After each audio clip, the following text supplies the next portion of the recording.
Friends motor insurance சார்பாக பல விழிப்புணர்வு தகவல்களை நம்ம மக்களுக்கு கொடுத்து கொண்டே வருகிறோம். இன்னைக்கு நம்ம பார்க்குற விஷயம் என்னன்னா சார், இப்போ பாலிசி போடுறாங்கல்ல, பாலிசி போடும்போது போட்டோ எடுத்தும் பாலிசி போடுறாங்க, போட்டோ இல்லாமலும் பாலிசி போடுறாங்க.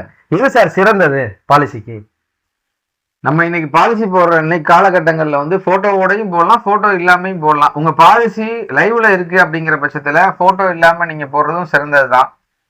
போட்டோவோட போடுறது மிக சிறந்தது. என்ன காரணம் அப்படின்னா, நீங்க வந்து பாலிசி பிரேக்கிங் ஆயிருக்கு அப்படின்னா அது போட்டோவோட தான். நிறைய கம்பெனிகள் இப்போ வந்து பெரும்பாலான கம்பெனிகள் இன்னைக்கு போட்டோவோட தான் போடுறாங்க.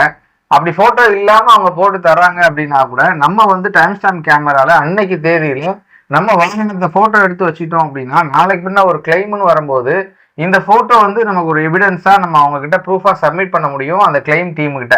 அதனால போட்டோ எப்பவுமே நம்ம எடுத்து வச்சுட்டு பாலிசி போடுறதா மிக சிறந்தது. அதே நேரத்துல உங்க பாலிசி போன வருஷ பாலிசி லைவ்ல தான் இருக்கு அப்படின்னா நீங்க போட்டோ எடுக்கணுங்கிற கட்டாயம் இல்லை.